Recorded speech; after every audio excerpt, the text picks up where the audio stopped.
Yo, what is up guys, your boy IzuKage here with part 2 of What If Deku Could Bloodbend. So I want to address something from part 1 really quickly. Some of you were asking, couldn't Izuku just bend Bakugo's sweat or restrict his sweat or just things along those lines? And yeah, it would be possible, but I won't be using it that much in this series. Maybe once or twice or just not at all. Also, I actually started learning animation like yesterday. So I'm gonna try and implement it in some of my series, so be on the lookout for that. Even though I mean I don't know how long animation takes, to be honest, but I know it does take a good while. So I hope you guys are going to enjoy the What If.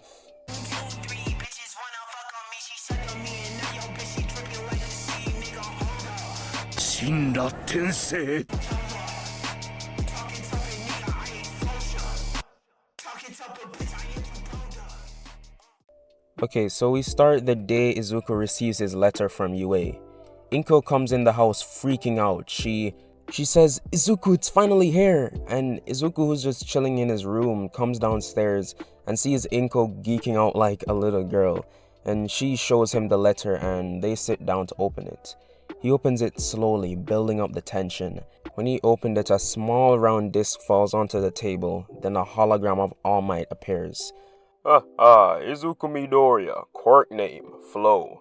Young man, I have to say, in the exams you were amazing, both intellectually and physically, scoring higher than people with intelligence quirks.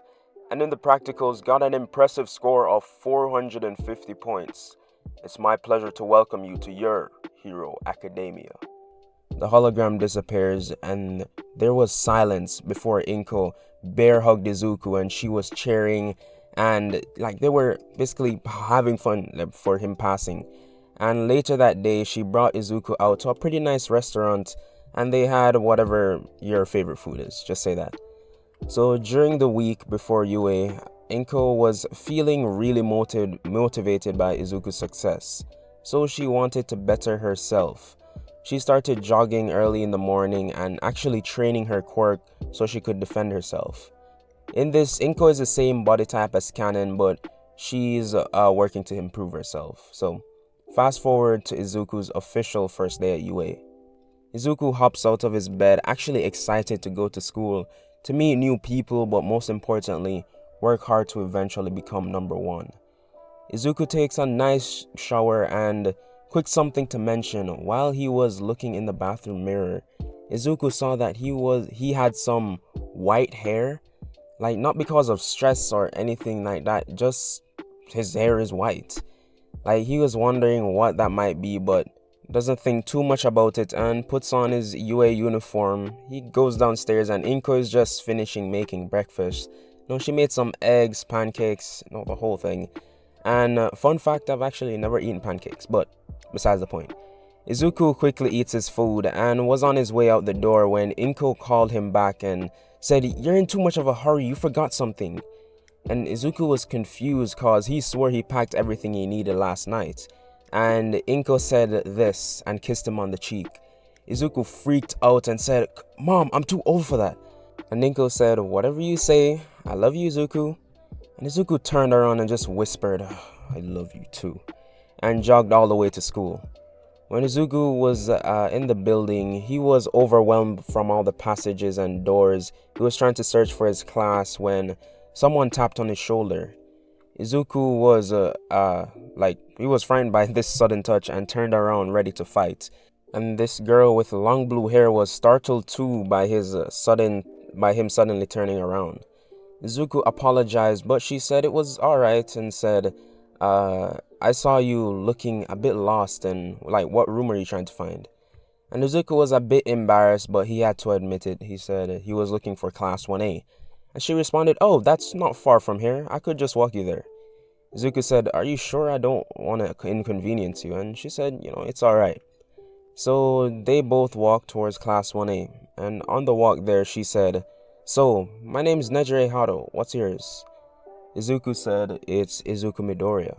And by time he said that, they were at the class, so they said their goodbyes and Nejire said, "I hope we see each other again," and waves goodbye while smiling. Izuku froze a bit in that moment because she was probably the most beautiful person he's ever seen, like losing himself in her smile, but the moment was ruined. A guy with red hair said, "Yo dude, you're blocking the door." And Izuku snapped back to reality and said, "Oh, sorry, And he said it's cool, and they walk in together. First impressions of the class for Izuku were pretty mixed. He sees a lot of interesting characters, some floating gloves, a guy with grapes on his head, and someone with a tail. But in a stroke of bad luck, Izuku saw the person he least wanted to be in a class with, Bakugo. He was arguing with Ida, but because he had his foot on this desk, and Izuku in his mind said, "Well, this just ruined my whole entire year." He walked to the back of the class to get a seat by the window. While Bakugo was trying to drown out Ida's nagging, he saw out of the corner of his eyes Izuku. He turned to get a better look and started getting angry.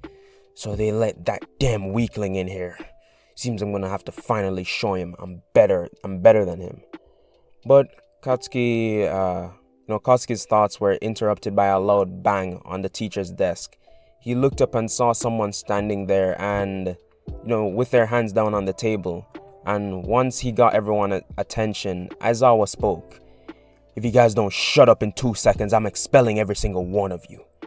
Mineta shot back surprisingly and says, "Hey, you can't do that."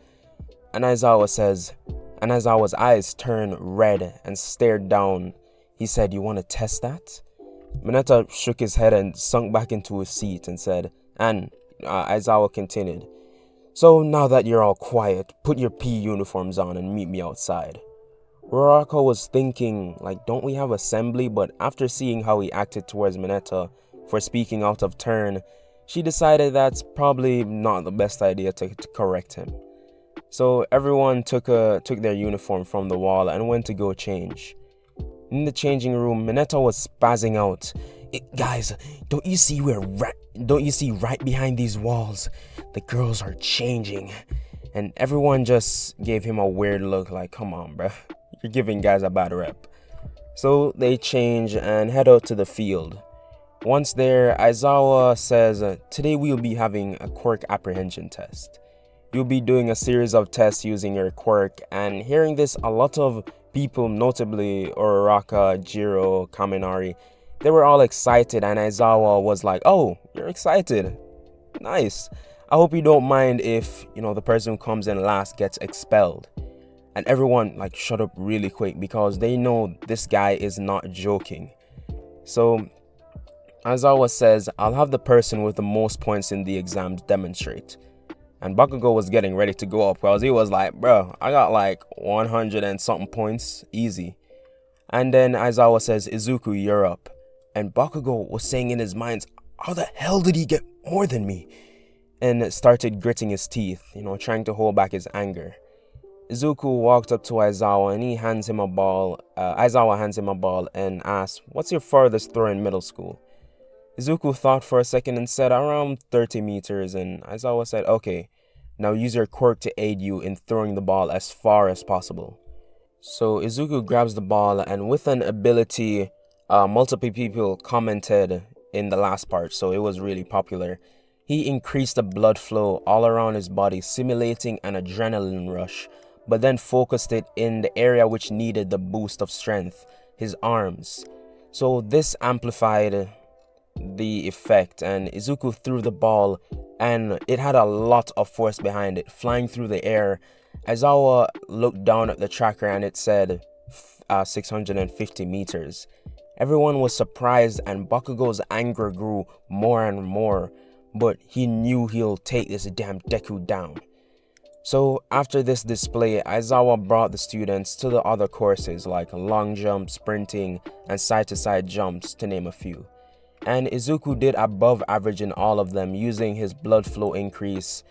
Normally this move would render Izuku immobile after using it, but he specifically flowed it in certain parts of his body, and it wasn't on for very long, so Izuku managed to get through the entire thing. Exhausted, but finishing overall first place. Even though Bakugo and Uraraka scored higher in the ball throw, His overall score from all the events brought him up to number 1. And after hearing these results from Aizawa, Bakugo was furious. He marched over to Izuku and brought his hand back to set off an explosion in his face. But when he did, there was nothing, nothing came out, not even some smoke. Izuku smirked and Bakugo yelled, "What the hell are you smiling at?" And Izuku said, "Look behind you." And behind Bakugo was an angry Aizawa. His hair was floating and his eyes were red. "To the principal's office now." And Bakugo realized he still can't use his quirk, so he had nothing to fight with, so he just relented and went to the principal's office with Aizawa following behind him. So Aizawa told the class to change and meet him back at the class while he deals with this delinquent. As everyone is walking off, All Might appears from the corner of the wall. He was watching the entire thing and he said in his mind, "That green-haired kid, what's his name again? Izuku? He sure has a lot of versatile quirk. It looks like he can even enhance his strength. Better tell Nezu." So All Might goes to see Principal Nezu in his office, and as he reaches to open the door, it opens itself and an angry Bakugo storms out back to his class. All Might walked in and said he seemed angry, and Nezu had a defeated tone.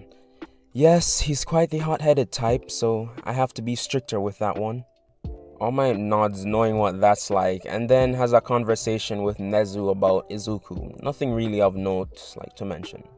So back to class 1A, they had a few regular classes, math, English, the usual school stuff, and then the day ended. While Izuku and the rest of the class were leaving, he saw the blue-haired girl from earlier, so he decided to say what's up. She was walking with 2 other guys, which made Izuku kinda jealous, but he just wanted to be friends, or at least that's what he was telling himself, so he didn't feel bad. Izuku goes up to the 3 and says, "Hey Nejire," and she turned around and says, "Oh, Izuku, right?" And he says, "Yeah," and she says, "Yo, Mirio, Tamaki, this is the kid I was telling you about earlier." Mirio perked up and started shaking Izuku's hands violently, saying, "Nice to meet you," while Tamaki was just being Tamaki. He wanted to go home. So Izuku with the big 3, they walked to the train station all together and, they got to know each other well. So let's jump to the next day at school. Everyone is in class waiting for Aizawa when a huge man bursts through the door. "I am here." And All Might's voice caused almost everyone to start freaking out. All Might is our teacher? No way! But he had to calm everyone down to explain today's test, the hero versus villains test.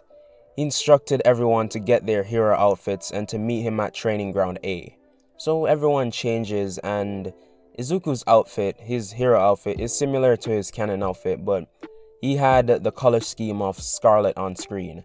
Same mask also. What's cool about his outfit is that there's these hidden compartments all over his body containing blood he can use at any time. So Izuku and the rest of his class get to the observation area, and All Might starts to choose the teams at random, and the first round, the pairs are Bakugo and Ida versus Izuku and Uraraka. Uraraka heard the name Bakugo and chills went up her spine. All her interactions with him were always have been aggressive, but Izuku saw her worries and said, "Hey, don't worry about it. I beat Bakugo up every day when we were younger, so trust me, he's all bark, no bite." And this provided Uraraka with some relief, but she was still fearful. So Izuku and Uraraka had the same plan as canon. Izuku gets Bakugo's attention, and meanwhile, Uraraka slips by to find the bomb room. So the 2 walk in and start going up the stairs. Let's switch perspective to Bakugo and Ida real quick. Bakugo was storming off to go get Izuku, but Ida said, "Watch out for the green-haired kid. He has some ability. He can freeze you in place. He used it on me and I could only move my eyes."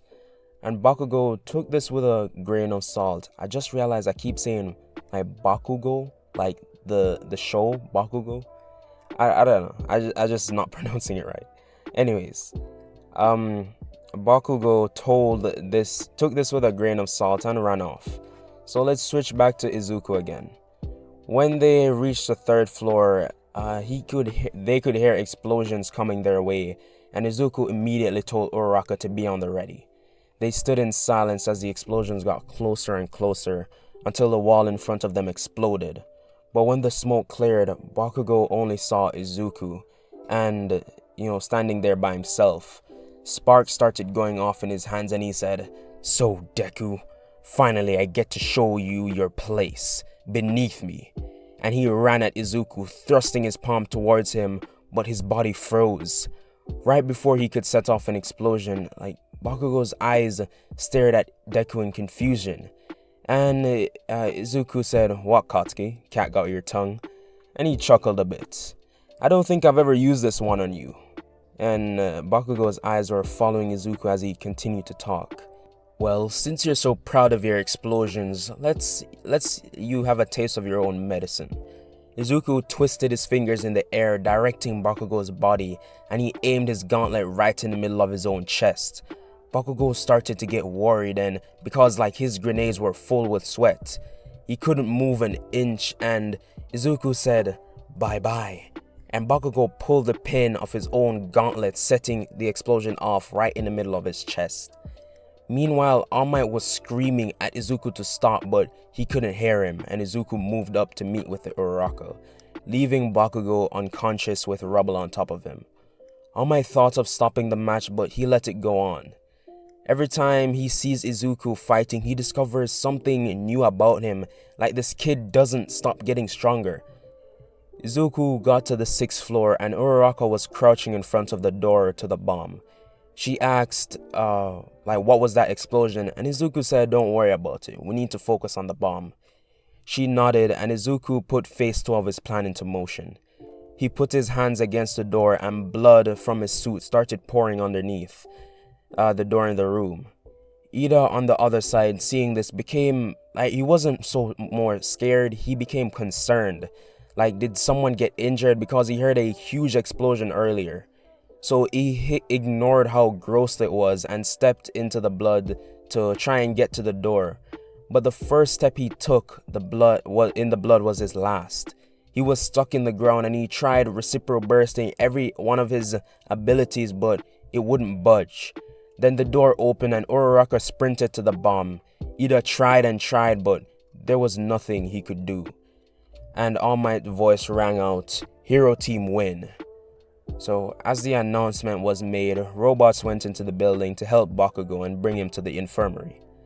Back in the observation room, All Might asked, "So class, who do you think was the MVP?" Most people said Uraraka, mainly because she followed plan and didn't almost kill someone, staring at Izuku. But unexpectedly, Momo stood up and said, "Well, All Might, I think the obvious MVP was Izuku. Due to his quirk, he was able to make someone use their own quirk against them. Yes, I do agree that it was reckless and he should have used the capture tape provided to restrain Bakugo, but we all know, he would throw a fit for not having a fair fight.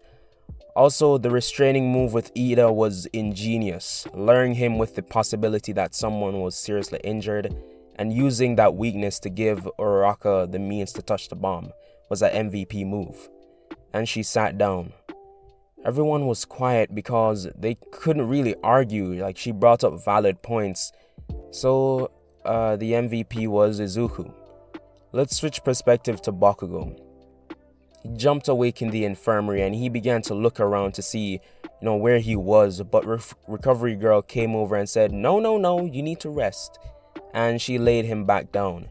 He tried asking questions like where he was and, why he was here, but as he did, the memories hit him he could remember it. He could remember how he couldn't move and he could remember the explosion going off in his chest. And he looked down and bandages were covering his entire his torso. But he wasn't too badly injured. To be honest, he would have 100% died. But let's say Izuku, he has a bit of resistance to his own explosion. Why not? We don't need Izuku being a killer yet. So after that day, it was the weekend and not much happened over it. But Izuku kept conversing with Nejire over text and he was being a bit flirtatious, with her dropping subtle hints, and she shared the same sentiment, sending goodnight kisses, and them having late night FaceTime calls. I guess in their universe it's called the iPair or some knockoff iPhone. So on Saturday night, Inko was called down to the dining room for a talk. Not Inko, oh my god. Izuku was called down to the dining room for a talk. He came downstairs expecting a casual conversation, but when he came down, Inko was at the dining room table with only one light on over her head. She said, "Take a seat." And Izuku hesitantly did so and asked, "Is something wrong?" And she said, No, I just need to tell you something. I should have told you this a long time ago." And Izuku was all ears, so Inko said, "Izuku, you may have been wondering how you end up with a waterbending quirk when I have telekinesis and your father has flames." Izuku said, "Yeah, you told me, remember? You said your grandfather had water manipulation, so it came to me." And Inko looked down and said, "That was a lie. Actually, Hisashi isn't your real father. I just made him up to hide the truth." Izuku was shocked but had no words. She said, "Actually, your father is Sekijiro-kan, or you may know him as Bad King." Izuku was shocked, like why would she even lie about that? But Inko explained, like all saying that, they knew each other for a long time and they hooked up but didn't use protection. And he had a hero career, so he didn't want to associate that with us, or like that could mean danger for them because villains who have a personal grudge with him could come after them. Inko started crying for lying to Izuku for years, but he understood and they hugged it out. Fast forward to the next day at school, and Aizawa announced to the class that they were going to be doing rescue training at the USJ. Everyone was excited because most of them thought they made like the Universal Studios of Japan, but all the confusion was cleared up by Aizawa, and everyone, they were excited, and Izuku realized something. He developed this recently, but he can sense someone's blood flow. Normally he doesn't notice because everyone's is relatively the same, but someone in the class, their blood flow was moving really fast, then slow, then fast, then slow again, showing that they were nervous but trying to calm down.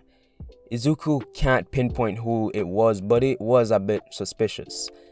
Anyways, the class loads up, and on their way to the USJ, people are asking each other questions about their quirks, and Sue eventually asks Izuku about his, and he doesn't go into much detail, saying it's just has to do with water stuff.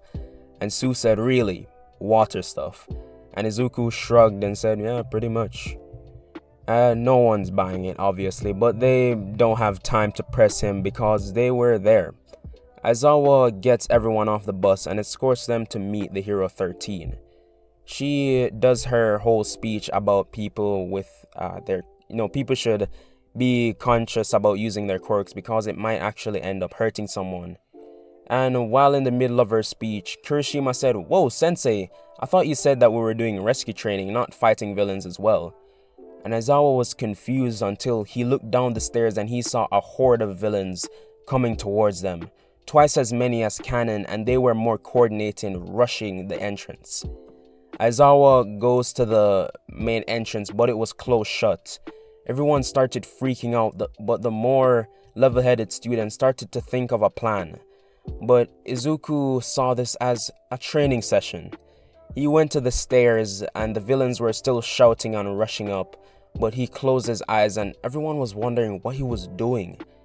Then he quickly opened his eyes and brought his hand out like he was going to get a big hug, and the villains below him were all dead. The blood inside their body created spikes and ripped through them from the inside out, creating human spike balls. Some of the students vomited from the sight, and Aizawa thought, how could this kid do that? Well, Aizawa, someone in the comments suggested it, so I did it. But anyways, that is where I'm going to be leaving this one off. Yeah, I'm pretty sure in the last part I said I was going to the sports festival, but no. But anyways, thank you guys for sticking around to the end of the video. If you liked it, like, and if you like my content in general, don't forget to subscribe. And yeah, I'll see you guys in the next What If. Also, I'm going to try to post more frequently. I know I'm posting like every 3 days or something like that. Yeah, I'm going to try get back on my daily schedule. Yeah, now that, I'll see you guys in the next What If.